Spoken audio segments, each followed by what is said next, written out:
अध्याय 15 कुछ भी मुफ्त नहीं होता। हर चीज का एक मूल्य होता है, लेकिन हर मूल्य लेबल पर नहीं छपा होता। हर चीज का एक मूल्य होता है और संपत्ति संबंधी अधिकतर चीजों के लिए कुंजी उनके मूल्य को जानना और उसे चुकाने के लिए इच्छुक होना है। समस्या यह है कि अधिकतर चीजों का मूल्य तब तक स्पष्ट नहीं होता जब तक हम खुद उनका अनुभव ना कर ले। जब बिल अतिदेय हो। 2004 में जनरल इलेक्ट्रिक विश्व में सबसे बड़ी कंपनी थी, जिसकी शुद्ध संपत्ति ट्रिलियन डॉलर की एक तिहाई थी। बीते दशक के हर वर्ष में यह पहले या दूसरे स्थान पर रही थी, जो कॉरपोरेट कुलीन तंत्र का एक चमकता उदाहरण था। फिर सब मानो टूटकर ढह गया। 2008 के वित्तीय संकट ने जीई के वित्तीय विभाग को अस्त व्यस्त करके रख दिया, जो कंपनी के आधे से ज्यादा मुनाफे के लिए उत्तरदायी हुआ करता था। फलतः इसे मिट्टी के मोल बेच दिया गया। तेल और ऊर्जा की आगामी बाजियाबी दुर्भाग्यपूर्ण सिद्ध हुई, जिनसे कई बिलियन का नुकसान हुआ। जीई का स्टॉक 2007 में $40 से गिरकर 2008 में $7 तक आ पहुंचा। सीईओ जेफ इमेल्ट, जो 2001 से कंपनी संभाल रहे थे, उन पर अविलंब रूप से निष्ठुर दोषारोपण किया गया। उन्हें उनके नेतृत्व, अभिग्रहण, लाभांश में कटौती, कर्मियों की बर्खास्ती और जाहिर से तौर पर गिरते स्टॉक मूल्य के लिए आलोचना का सामना करना पड़ा। सही भी है। अच्छे समय में जिनके पास राजवंशीय संपत्ति होती है, वे पासा पलटने पर उत्तरदायित्व का भार भी उठाते हैं। 2017 में वे पद से हट गए, लेकिन जाते समय ईमेल कुछ गहन कह कर गए। अपने कुछ आलोचनों को जवाब देते हुए, जिन्होंने उन्हें गलत ठहराया था और कहा था कि उन्हें जो करना चाहिए था वह प्रत्यक्ष था। ईमेल ने अपने क्रमानुयायी से कहा, हर काम तब तक आसान नजर आता है जब तक आप उसे ना कर रहे हो। हर काम तब तक आसान नजर आता है जब तक आप उसे ना कर रहे हो, क्योंकि अखाड़े में खड़े व्यक्ति के संघर्ष भीड़ में खड़े लोगों के लिए अदृश्य होते हैं। विस्तार, अल्पावधि निवेशक, नियामक, यूनियन, दीर्घस्थायी दफ्तरशाही की परस्पर विरोधी मांगों का सामना करना न सिर्फ कठिन है, बल्कि समस्याओं की तीव्रता को तब तक नहीं समझा जा सकता जब तक आप खुद उनका सामना ना करें। ईमेल का क्रमानुयायी, जो सिर्फ 14 महीने टिक सका, उसने ये बात सही तरह से समझ ली। बहुत सी चीजें सिद्धांत की तुलना में प्रयोग में अधिक कठिन होती हैं। कई बार ऐसा इसलिए होता है कि हम अति विश्वासी हो जाते हैं। अधिकतर बार हम सफलता के मूल्य को सही तरह नहीं आंक पाते, और इसी कारण हम इसे चुकाने में भी सक्षम नहीं हो पाते। 2018 तक 50 वर्ष के अंतराल में S&P में 119 गुना की वृद्धि हुई। आपको करना बस यह था कि आराम से बैठकर अपनी संपत्ति की कंपाउंडिंग होने दें। लेकिन जाहिर सी बात है, सफल निवेश आसान ही नजर आता है जब उसे आप खुद ना कर रहे हो।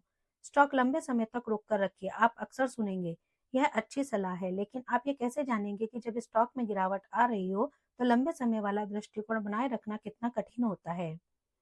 हर योग्य चीज की तरह सफल निवेश भी एक मूल्य की मांग करता है, लेकिन इसकी मुद्रा डॉलर या सेंट नहीं है। यह है अस्थिरता, भय, शंका, अनिश्चितता और पछतावा, वे सभी जिन्हें अनदेखा करना आसान है जब तक आप वास्तविकता में उनका सामना ना करें।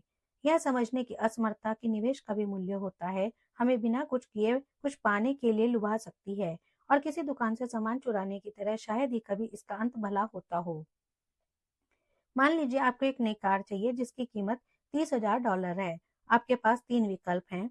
इसके लिए $30,000 का भुगतान करें, एक सस्ती इस्तेमाल की हुई कार ढूंढें, या इसे चुरा लें। इस मामले में 99% लोग तीसरे विकल्प से बचना जानते हैं, क्योंकि एक कार चुराने का परिणाम लुभाव पर भारी पड़ जाता है। लेकिन मान लीजिए कि आप अगले 30 वर्षों में 11% वार्षिक प्रतिफल कमाना चाहते हैं, जिससे आप शांतिपूर्वक सेवानिवृत्त हो सकें। क्या यह पारितोषिक मुफ्त में मिलता है? बिल्कुल नहीं। दुनिया कभी भी इतनी अच्छी नहीं होती। हर चीज का एक मूल्य होता है और इसे चुकाना पड़ता है। इस मामले में यह मार्केट का एक कभी खत्म न होने वाला उपहास है, जो बड़े प्रतिफल देती तो है, फिर उतनी ही जल्दी उन्हें ले भी लेती है। लाभांश मिलाकर 1950 से 2019 के बीच जो डो जोन्स इंडस्ट्रियल एवरेज ने 11% का वार्षिक प्रतिफल दिया, जो बहुत बढ़िया है, लेकिन इस अंतराल में सफलता का मूल्य भयंकर रूप से अधिक रहा। इस चार्ट में छायांकित रेखाएं दिखती हैं कि यह अपने पिछले सर्वाधिक मूल्य से कम 5% कम कब था। मार्केट प्रतिफल का मूल्य यह होता है। यह शुल्क, यह प्रवेश शुल्क है, और यह काफी पीड़ा पहुंचाता है। अन्य उत्पादों की ही तरह जितना बड़ा प्रतिफल होगा, उतना ही अधिक मूल्य। नेटफ्लिक्स स्टॉक ने 2002 से 2018 के बीच 35,000% का प्रतिफल दिया, लेकिन 94% दिनों में अपने पिछले सर्वाधिक मूल्य से कम पर कारोबार किया। मॉन्स्टर बेवरेज ने 1995 से 2018 के बीच 3,19,000% का प्रतिफल दिया। इतिहास के सबसे अधिक प्रतिफल में से एक, लेकिन इस अंतराल में 95% समय पिछले सर्वाधिक मूल्य से कम पर कारोबार किया। महत्वपूर्ण पहलू यह है, कार की तरह यहाँ भी आपके पास कुछ विकल्प है। अस्थिरता और उथल-पुथल को स्वीकार कर आप यह मूल्य चुका सकते हैं, या फिर आप कम अनिश्चितता और भुगतान वाली कोई संपत्ति तलाश सकते हैं, ठीक इस्तेमाल की गई कार की तरह।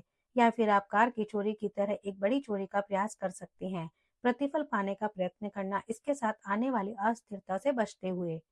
निवेश में अधिकतर लोग तीसरा विकल्प चुनते हैं, एक कार के चोर की तरह। हालांकि वे नेक नियत और कानून के पाबंद होते हैं, वे ऐसी तरकीबें और कार्यनीतियां बनाते हैं जिससे उनके मूल्य चुकाए बिना प्रतिफल पा सकें। वे ट्रेड इन और ट्रेड आउट करते हैं, वे अगली मंदी से पहले बेचने और अगले उछाल से पहले खरीदने की कोशिश में लगे रहते हैं। अधिकतर निवेशक थोड़े बहुत अनुभव से यह भी जान जाते हैं कि अस्थिरता आम और सामान्य है। फिर काफी निवेशक अगले कदम के रूप में वह चुनते हैं जो सबसे तर्कशील प्रतीत होता है, इससे बचने का प्रयास करना। लेकिन धन देवता ऐसे लोगों को मान नहीं देते जो बिना मूल्य चुकाए पारितोषिक पाने की कोशिश करते हैं। कुछ कार के चोर शायद बच कर निकल जाएं, कहीं अधिक पकड़े भी जाएंगे और फिर उन्हें दंड भी दिया जाएगा। निवेश में भी ठीक ऐसा ही होता है। मॉर्निंग स्टार ने एक बार सामरिक म्यूचुअल फंड के प्रदर्शन पर नजर डाली, जिनकी कार्यनीति सही मौके पर स्टॉक और बॉन्ड के बीच अदला बदली करना है, जिससे वे कम जोखिम पर अधिक मार्केट प्रतिफल प्राप्त कर सकें। वे बिना मूल्य चुकाए प्रतिफल पाना चाहते हैं। यह शोध 2010 के मध्य से 2011 के अंत तक के अंतराल पर केंद्रित था, जब यूएस स्टॉक मार्केट में मंदी के डर से घमासान मचा था और S&P 500 में 20% की गिरावट हुई थी। ठीक इसी तरह के वातावरण में सामरिक फंड काम करते हैं। यह उनका जगमगाने का समय था। मॉर्निंग स्टार की गिनती के अनुसार इस अंतराल के दौरान 112 सामरिक म्यूचुअल फंड थे। इनमें से मात्र 9 के प्रतिफल जोखिम संयोजित और बेहतर थे, बजाय साधारण 60-40 स्टॉक बॉन्ड फंड के। एक चौथाई से कम सामरिक फंड में सूचकांक से छोटी उच्चतम गिरावट थी। मॉर्निंग स्टार ने लिखा, कुछ अपवादों के अलावा ने कम लाभ प्राप्त किया, अधिकतर अस्थिर रहे और जोखिम के उतना ही अधीन थे जितना हैंड्स ऑफ फंड। बहुत से व्यक्तिगत निवेशक निवेश करते समय इस बात में आ जाते हैं। मॉर्निंग स्टार के अनुसार औसत इक्विटी फंड निवेशक ने जिन फंड में निवेश किया, उनमें प्रति वर्ष आधे प्रतिशत की दर से कमजोर प्रदर्शन किया, जो खरीदने और बेचने का नतीजा था, जबकि उन्हें खरीद कर रोके रखना था।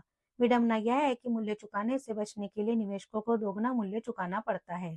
वापस जीई की बात करते हैं। उसकी अनेकों त्रुटियों में से एक पूर्व सीईओ जैक वेल्च के काल से उत्पन्न होती है। वेल्च ये सुनिश्चित करने के लिए प्रसिद्ध हो गए कि प्रति शेयर त्रैमासिक आय वॉल स्ट्रीट के अनुमान को पछाड़ दे। वे ग्रेड मास्टर थे।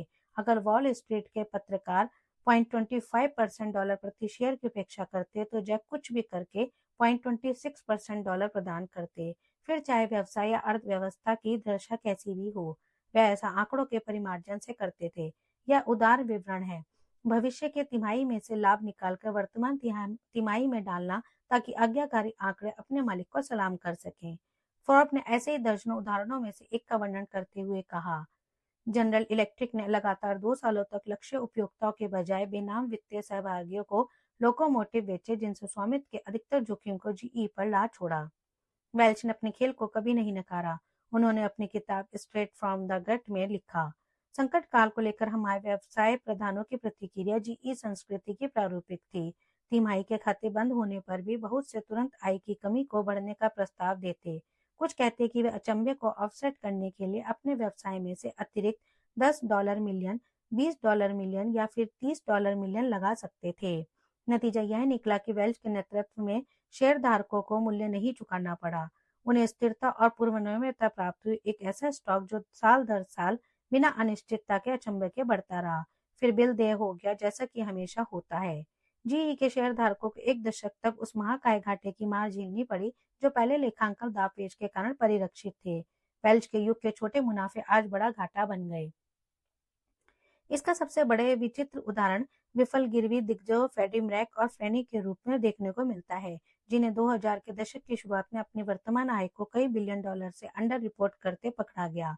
उनका ऐसा करने का उद्देश्य यह था कि उस लाभ को भविष्य के अंतराल में फैलाकर निवेशकों को सहजता और पूर्वानुमेयता के भ्रम में रखा जा सके, मूल्य न चुकाने का भ्रम। प्रश्न यह उठता है कि इतने लोग जो कार, घर, भोजन और छुट्टियों का मूल्य चुकाने को तैयार हैं, अच्छे निवेश प्रतिफल का मूल्य चुकाने से क्यों बचते हैं? जवाब आसान है। सफलता में निवेश का मूल्य तुरंत प्रत्यक्ष नहीं होता। यह कोई प्राइस टैग नहीं जिसे आप देख सकें। इसलिए जब बिल देय होता है, यह कुछ अच्छा पाने के शुल्क की तरह प्रतीत नहीं होता। यह कुछ गलत करने के जुर्माने जैसा लगता है। और हालांकि लोग शुल्क चुकाने के लिए राजी रहते हैं, जुर्माने से हमेशा बचा जाता है। ट्रैफिक के जुर्माने और IRS के जुर्माने का मतलब होता है कि आपने कुछ गलत किया है जिसके लिए आपको सजा मिलना जरूरी है। कोई भी व्यक्ति जो अपनी संपत्ति को घटता देखे और वह घटाव उसे जुर्माने के रूप में दिखे, वह स्वाभाविक रूप से भविष्य में उससे बचना चाहेगा। यह बहुत साधारण सुनाई पड़ता है, लेकिन मार्केट की अस्थिरता को जुर्माने के बजाय शुल्क के रूप में देखना उस मानसिकता को विकसित करने के लिए आवश्यक है, जो आपको इतने समय तक टिके रहने दे कि आपके निवेश का लाभ आपके पक्ष में हो जाए। कुछ निवेशकों की यह कहने की प्रवृत्ति होती है, अगर मैं अपनी 20% संपत्ति खो दूं तो भी मैं संभाल लूंगा। नए निवेशकों के लिए यह दोहरे रूप से सच है कि जिन्होंने कभी भी 20% के घाटे का अनुभव नहीं किया।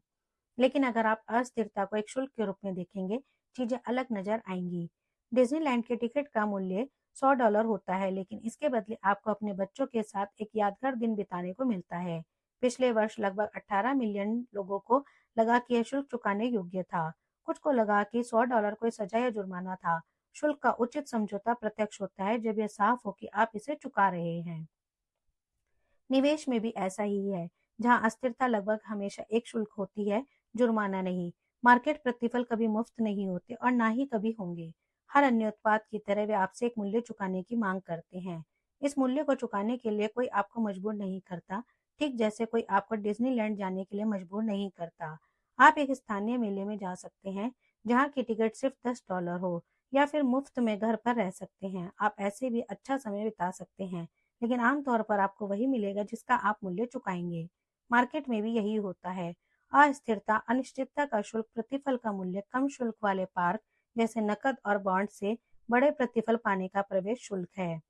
उपाय यह है कि आप खुद को समझाएं कि मार्केट का शुल्क इस योग्य है। अस्थिरता और अनिश्चितता का सामना करने का यही सही तरीका है, सिर्फ इसे झेलना नहीं, बल्कि यह समझ पाना कि यह एक चुकाने योग्य प्रवेश शुल्क है। इस बात की कोई गारंटी नहीं कि ऐसा ही हो। कभी-कभी डिज्नीलैंड में बारिश भी हो जाती है, लेकिन अगर आप प्रवेश शुल्क को जुर्माने की तरह देखेंगे, आप कभी भी जादू का आनंद नहीं ले पाएंगे। मूल्य का पता करें और फिर उसे चुकाएं।